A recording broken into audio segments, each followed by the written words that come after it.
Welcome back to To Love Ru Anime Review Part 2. This one discussing episodes 5 through 13. Now, I did do a little bit of research exactly what these episodes were adapted from. Now, in the case of episodes 5 through 8, all these ones are adapted from the manga, but they threw in some anime original stuff here because they do that. Yeah, I did look up something online. Apparently, the series got very negative, somewhat mixed reception. Not due to how the episodes were portrayed. No, it's due to the adaptation process people didn't like very much. Okay, these 4 episodes, unlike the first 4, which had 3 of the episodes after the manga and like 1 anime original episode, not in the case of these 4 episodes. Nope, these ones actually taken from the manga. 5 takes from chapters 24 to 26. 6 takes from chapters 6 to 8. 7 is 20 to 23. And 8 comes from 49 to 51. Yep. Though it's going to be quite strange for the next few. Now, in the case of 5, this one chooses the rich girl, who basically has sort of a rivalry with Lala, because Lala is basically, because of her sex appeal. So all the guys and girls are like drooling all over her, despite the fact she's with Rito. One thing I did notice about these episodes, Rito is not the general focus of these episodes. Nope, it's just some new girl who pops up and they're the general focus of it. And from what I heard also, if you're curious still, like in the series, like if you did watch the series of why in the world the Haruna doesn't get a bigger role in the series and kind of contained in the manga, because from what I heard, apparently she's based upon the writer's ex-wife. And she owns all the rights to the character. I guess that probably tells her, screw you, because I'm reducing her role because I'm not married to you anymore. Yeah, first time I ever heard it where a manga writer actually is divorced. Because generally put, a lot of manga writers I've read about generally are still, in fact, married to the same woman. Take, for example, Tagashi, the guy who was the writer of Hunter x Hunter and Yu Hakusho. He's married to the creator of Sailor Moon. Kishimoto is still married to his wife. He's married to her for at least 20 years now. Though he didn't go on a honeymoon he didn't take her on a honeymoon until after he completed Naruto. A lot of the other manga writers I've read about are in fact happily married. But this is the only one I think of basically where they're actually, he's actually divorced. Now as for Lala herself, as in the case of stuff related to her mostly put everything as a minor role in this one. Yeah. This one is focused on a rich girl. Yes, by the name of... Let's see if I can find her name here. Saki. Yes, this beautiful girl who made a debut in the manga with chapter 24, but made her anime debut in episode 5. Yep, that's her right there. Yep, and this episode was in fact her debut appearance. Mostly put, she's got a rivalry with Lala, and she wants Rito because like any girl in the series wants him. So she wears like various different outfits. Basically, some of the outfits she wore in the actual manga itself does make appearance in this episode, but it does show up in episode 8. Yep, it shows up in episode 8. Why in the world they saved that for that particular episode, I have no idea. That's simply the gist of it.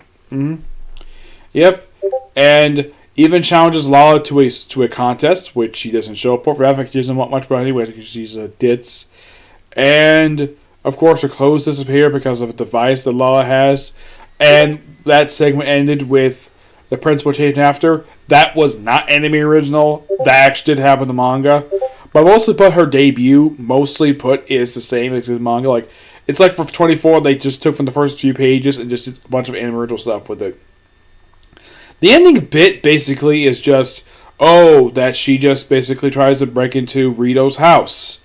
And she somehow also ends up in Rito's bedroom. Doesn't know this is his bedroom at all because she's never been to his house before. And Lala is happily in there, just finished up taking a bath. Yeah, and there's another episode featuring another character. I'll get to him. He's a weird one, this guy is. Yeah, and the fact he's kind of like Ranma from Ranma Half. I will discuss that in a minute. Yep, so Yeah, and because of the fact that she apparently was trying to get some dirty little secrets out of Lala, she ends up accidentally hitting a button on a wall under her desk, which sends the whole Rito's whole bedroom up into frickin' space. Which kind of explains why he doesn't show up for the next few episodes. Yeah, it's actually remarkably absent. And also these past few episodes, it's almost like you don't have any time at Rito's house. Not that I can think of, no, it's basically barely any time at all. And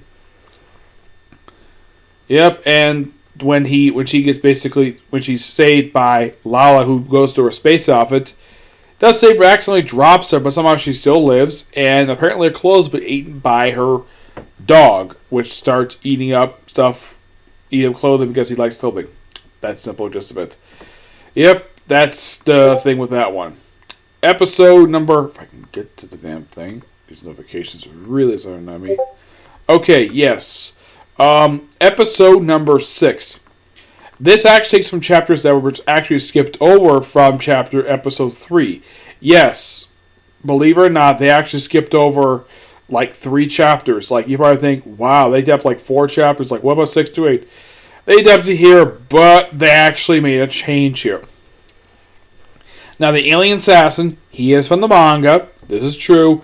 Except they change who he posed as. Because the thing is, he shows up, he crashes. Basically, the opening scene of the episode is the same as in the manga. They do make one big change. Okay, now, he goes in, it is alien form, and then he just, by sheer coincidence, runs into the pervert principal. And decides to pose as him and sends, a letter like, hey, Rito, can you meet me by the storage unit? Unlike in the manga, he sent him a picture on his phone. I'm like, they have cell phones in this series. Why would you send him a note for? That makes no frickin' sense. And if you're curious, though, who did he pose as in the manga? He posed as the tennis coach. Yep. Also, he took the chance to kidnap Haruna. Now, they do change the outfit she was wearing. Because in the manga, she's wearing her PE outfit. In the anime, she's wearing her normal attire. Also, they do make a slight change. Basically, have these robotic tentacles. No, they don't do anything majorly. Like, you might think, tentacles. Is a tentacle rape? No, not really. It's basically Tripper Cola. They do make actually a change here, believe it or not. Because it looks like, though, that Haruna does not wear a bra. Despite the fact in the manga, she clearly did. They probably did just for fan service, obviously. I mean, yep, and basically, he does kind of the same thing he did in the actual manga itself, except even though he switched roles, it mostly put Rito does the same thing than he does in the actual manga itself. So, same lines, except the ending is actually slightly different. Because it turns out, though, this assassin, who apparently really wanted to marry Lala, because he wanted the throne, it turns out the guy already has a wife. Multiple wives and children, which he runs away from. And then Lala uses her device to suck them up to someplace away from Earth, which just happens to be Zestin's bath. And, of course, he tagged along too, and that's the last see of him. I don't think he appears after that. No, he just appears those few chapters, and that's simply it. Yep. 20 to 23. This one is the debut of another new character. Yes. Not an assassin. Oh no, not a frickin' assassin. Let's see if I can find him here, because he made his debut in this episode.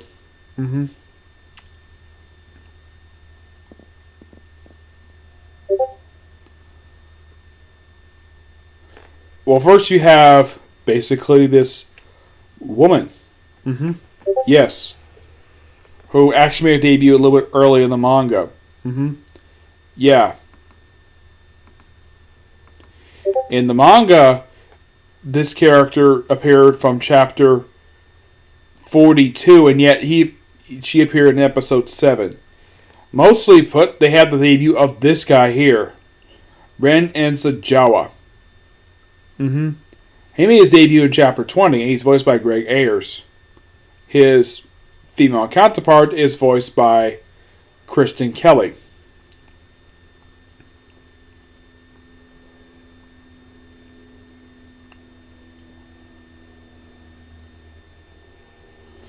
Yeah, they had this thing where, oh yeah, it sneezes, and so this guy turns out he's actually an old childhood friend of Lala's, and he shows up. Oh yeah, he's just another transfer student, so he challenges him to a match, and well, they have basically about manliness, and then we have a rip off of Naruto in this episode, where a guy just Rin and Rito and Run just happen to be talking, and then the guy just happened to be walking backwards, not noticing what he's doing, actually knocks Run into Rito and causes him to kind of have a kiss off screen. Thank God it didn't show like they did in Naruto. And they're all gagging up afterwards. And this is something that, well, I don't think they ever bring up again. Not at all. I didn't get a chance to look at the manga, see what they changed here. So, yeah, then it turns out, though, that whenever he sneezes, he transforms into this woman. Which you first see her at the start of the episode, believe it or not. Yeah, it's kind of interesting, though, that they brought this character in the same episode as the other half, even though she made her debut 22 chapters after he did. They probably did just to speed along this stuff, and then by the next episode, it's like, oh, let's have it. Now, the next episode, believe it or not, is the start of the second year of the characters, basically year 2. Yeah, 8 dabs from chapters 49 to 51, which I'm like, that's a bit soon to dab from that far, but okay. Yes, the thing with the series is they are notorious for basically adapting chapters out of order or basically those animated stuff. This one introduces the student disciplinary woman. Yes, she makes her debut in this very episode. I have to look up her name here.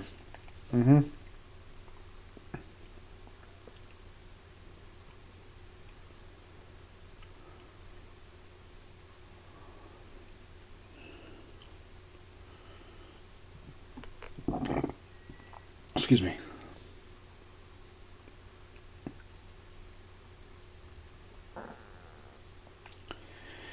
Let's see if I can find her name here.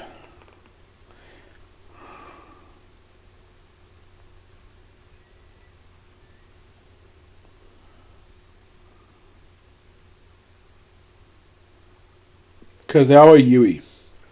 Yeah, she basically makes her first appearance in this very episode.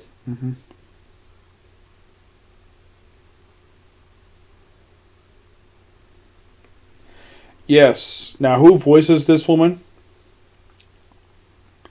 She is voiced by Amber Lee Connors. Interesting. Yep, and it's interesting, though, the fact they use this character in episode 8, even though that it's kind of like year 2 by the time she shows up, which is kind of weird. Yeah, she does basically, okay, let's just alter stuff. Like, give her all the edges, have all the girls wear long shirts, except Lala doesn't follow this rule because she's a princess, she probably doesn't care. So, and also think, oh yeah, all this girl crazy. Oh yeah, the thing is, this all started because the rich girl Ren, basically, who transformed into a woman, her basically about 5 or 6 girls basically all want Rito in the same moment.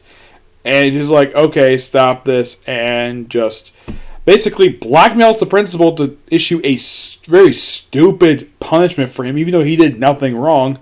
Basically, 2 weeks without talking to any girls. Wow. If that was me, I'm like, screw you. I'm not going to follow that rule.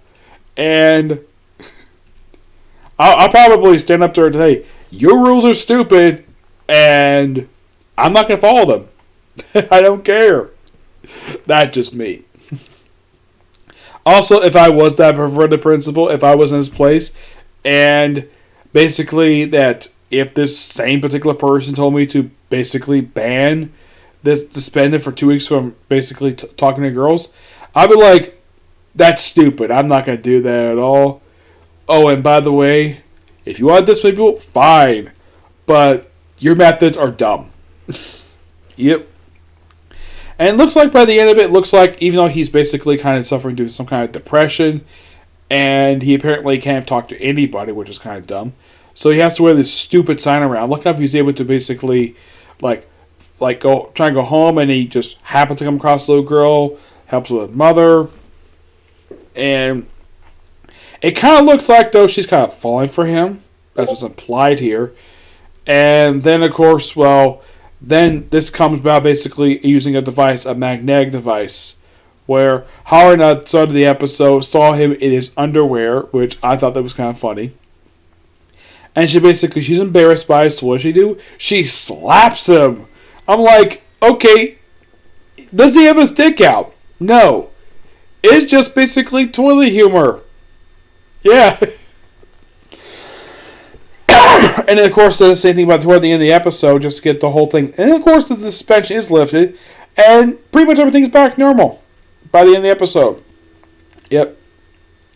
But these episodes are actually okay.